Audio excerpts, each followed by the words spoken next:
Hello friends, welcome to Shailuna Kapuganti channel. అందరికీ నమస్తే అండి.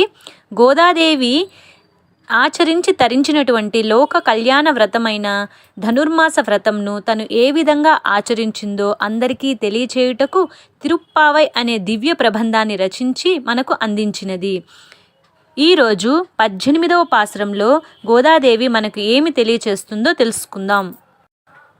உந்து மதகளித்தன் ஓடாத தோல் வலியன் நந்தகோபாலன் மருமகளே நப்பின்னாய் கந்தம் கமலும் குலலி கடை திறவாய் வந்து எங்கும் கோலியலை தனகான் மாதவி பந்தல் மேல் பல்கால் குயிலினங்கள் கூவினகான் பந்தார் விரலி உண்மை துணன் பேர்பாடா செந்தாமரை கையால் சீரார் வலை యొలిప్పా వందు తిరవాయ్ మగిలిందు ఏలో రెంబావాయ్.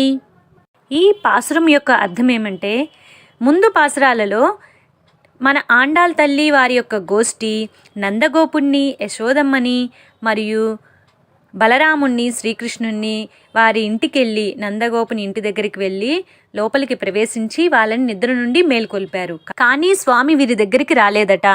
ఎందుకు రాలేదు అని ఈ సమూహం అంతా ఆలోచించారు. నీలాదేవిని లేపటం మరిచాము, ఆ తల్లిని లేపటం మరిచేసరికి స్వామి కోప్పడినట్టున్నారు. అందుకని మనందరం ముందుగా నీలాదేవి యొక్క గృహం దగ్గరికి వెళ్ళి నీలాదేవిని నిద్ర నుండి మేల్కొల్పుదాము అని చెప్పి అందరూ కూడా నీలాదేవి గృహం దగ్గరికి వెళ్తున్నారు. ఇక్కడ నీలాదేవి ఎవరు అంటే స్వయాన శ్రీకృష్ణుని యొక్క మేనత్త కూతురు, శ్రీకృష్ణుని యొక్క సతి, నందగోపుని యొక్క కోడలు. వీరందరూ కలిసి ఆ తల్లిని, ఆ నీలాదేవిని నిద్రలేపడానికి వారి యొక్క గృహం దగ్గరికి వెళ్ళారు. నీలాదేవిని ప్రత్యేకంగా లేపాలని చెప్పి అదే మంచిది అని వీళ్ళందరూ ఆలోచించి వారి యొక్క గృహం దగ్గరికి వెళ్ళి లోపలికి ప్రవేశిస్తున్నారు. ఈ విధంగా అంటున్నారట ఆ తల్లితో, మదజలము స్రవించడి దర్పమున్న బహుగజ సమూహములతో ఓడకుండినట్టి భుజబలము కలిగిన నందగోపాలుని యొక్క కోడలివి అయిన నువ్వు, ఓ నప్పిన్న పిరాట్టి, ఓ నీలాదేవి, సుగంధ పరిమళము ఒలికించు కుంతములు కలదానా అని ఎంత చక్కగా పిలుస్తున్నారు చూడండి. గజ సమూహములతో కూడా ఓడకుండినట్టంట. అంటే నందగోపుడు దానశీలుడని మనం ముందు పాశ్రంలో చెప్పుకున్నాం.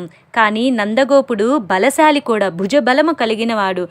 ఈ నందగోప రాజుతో అంటే వీళ్ళ యొక్క రాజ్యంతో పోటీ పడడానికి అందరూ కూడా భయపడేవారట. అంత భుజబలము కలిగిన వారు నందగోపులు, వారి యొక్క పరివారము కూడా. అటువంటి నందగోపుని యొక్క కోడలివైన నువ్వు, ఓ నీలాదేవి, నీ యొక్క సుగంధ పరిమళములు మాకు ఇక్కడికి కూడా వస్తున్నది. కవాటమును తెరువుమా అంటే తలుపు తెరువమ్మా, నీ యొక్క సుగంధ పరిమళాలు మాకు ఇక్కడికి కూడా వస్తున్నాయి. ఊర్లో తెల్లవారిపోయినది, కోళ్ళు కేకలు వేయుచున్నవి. నీ రాక కొరకై మేమందరము చాలాసేపటి నుండి వేచి ఉన్నామమ్మా, తలుపు తెరువమ్మా. బయట కోకిలలు సమూహములు కూయిచున్నవి.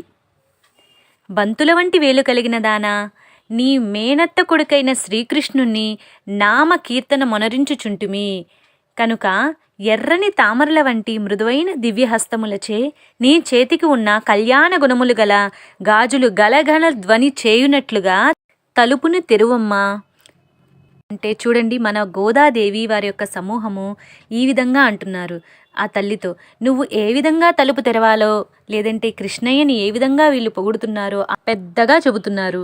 నీ మృదువైన దివ్య హస్తములచే నీ చేతికి ఉన్న కళ్యాణ గుణములు కలిగిన గాజులు సవ్వడి చేసుకుంటూ వచ్చి తలుపుని తెరవమ్మా. మేము కోరుతున్నామనే కాదు, నువ్వే వచ్చి ముందుగానే తెరవచ్చు కదా అని చెప్పి వీళ్ళందరూ కూడా, ముఖ్యంగా మన గోదాదేవి ఆ తల్లితో అంటుందట. ఈ విధంగా నీలాదేవిని నిద్ర నుండి మేల్కొల్పారు మన గోదాదేవి వారి యొక్క సమూహము. అక్కడి నుంచి అందరూ వ్రతం చేయడానికి బయలుదేరుతున్నారు. అందరూ రండి వ్రతం చేద్దామని చెప్పి మన గోదాదేవి పెద్దగా చెబుతుంది.